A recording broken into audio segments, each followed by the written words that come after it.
Hi, first graders. I am conducting this lesson from Fontes and Pinnell Classroom with permission from Heinemann and authors Gay, Sue Pinnell, and Irene Fontes. So now that I've got all the housekeeping out of the way, let's talk about our shared reading book that we'll read today. Our new book is titled A Pigtale by Lionel Page. So A Pigtale. So let's take a look at the illustration on the cover and think about the title. What do you think the story might be about?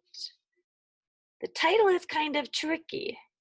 You see the pigs right here, and it sounds like it's going to be about their tails on their bottoms, doesn't it? A pigtail. But this word, tail, is spelled T-A-L-E, which means story. So sometimes when we say, I'm going to tell you a story, it also means the same thing as I'm going to tell you a tale. So this is a pig story. What do you know about pigs? Think that in your brain really quick. What do you know about pigs?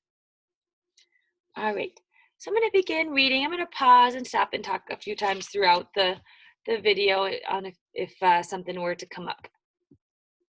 Okay, a pigtail. So this is called the title page. Again, we see the title here, and then we see the author and illustrator again. What do you see in this picture here? Why do you think this pig is in the mud?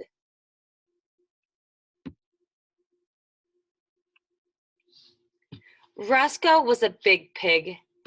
He liked to eat corn and beans. He liked to scratch his back on the fence, and he liked to do the same things other pigs do, except, and we have this ... which means something's coming, but we don't know what. Let's make some predictions here. Let's use the illustrations maybe to help us figure out what is coming next. A prediction is guessing what might come next. So he likes to scratch his back. He likes to eat corn and beans. He likes to do all the other things that pigs like to do, except. So I wonder, what do you think it is that he doesn't like to do that other pigs do?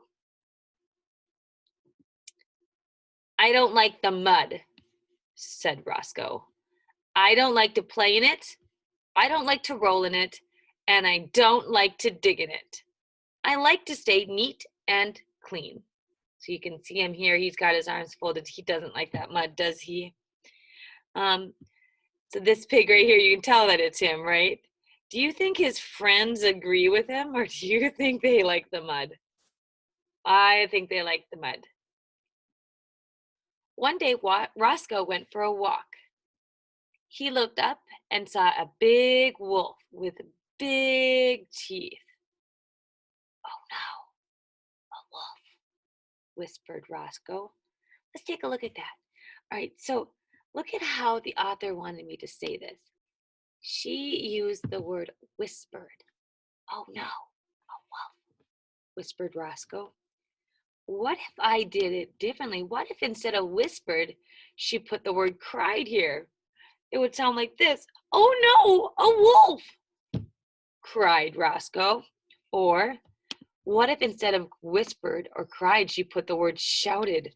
Oh no, a wolf, shouted Roscoe. So sometimes the author gives us clues in how they want us to read it by using words like whispered, shouted, or cried. Roscoe was very scared. It's too late. Run away, and I'm going to go. Excuse me, let me read that again. It's too late. Run away, and I'm too big to hide.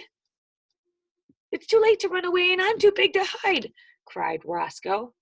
He could have also whispered it and said, it's too late to run away, and I'm too big to hide. All right, so look at here. Instead of speech bubbles, these are thought bubbles. So he's thinking of all the ways this wolf could find him. I'm in big trouble, he said. Or am I? I wonder what he's thinking. It'd be hard to make a prediction, but what do you think he's thinking? Like, how do you think he's going to get out of this? and I wonder what his plan is.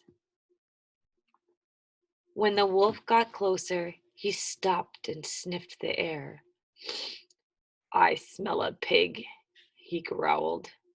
A big pig. He's not here, said the wolf. Maybe he ran down the road.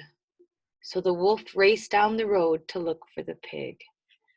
All right, let's look at some of these illustrations here. Where is Roscoe? Look at the illustrations. Do you think the wolf will find him? Then it got very quiet, but soon a lump in the mud began to jiggle. And then Roscoe popped up and gulped for air. He looked around and yelled, "Hooray! The wolf is gone!" So here the author told us to read it as if he was yelling it. If he was crying, he could have said, "Hooray, the wolf is gone!" So, see, the author gives us clues on how she would like us to read it. So he looked around and yelled, "Hooray, the wolf is gone!" Mud dripped from Roscoe's nose and his ears and chin, but he didn't care. Just then, Trixie came by. "Roscoe, why are you in the mud?" she asked. "You don't like mud." "Well, I didn't like mud," Roscoe said with a smile. But now he said, "I like it a lot." So, why do you think Roscoe changed his mind about the mud? Maybe because it helped him not get eaten by the wolf? Are you thinking what I was thinking? All right, so this is our book, A Pig Tale. And for your activity today, I would like for you, let me stop sharing here. I would like for you to take out a piece of paper and some crayons. And I want you to think about something. So now that Roscoe likes mud, what are some new activities he might do with his friends in the mud? I want you to draw a picture of one of those activities that you think of. So draw a picture of showing what might happen next with Roscoe and his friends in the mud. And if you'd like, you can add some speech bubbles to it, but most importantly, please remember to take a picture of your work and use the microphone to share your thinking.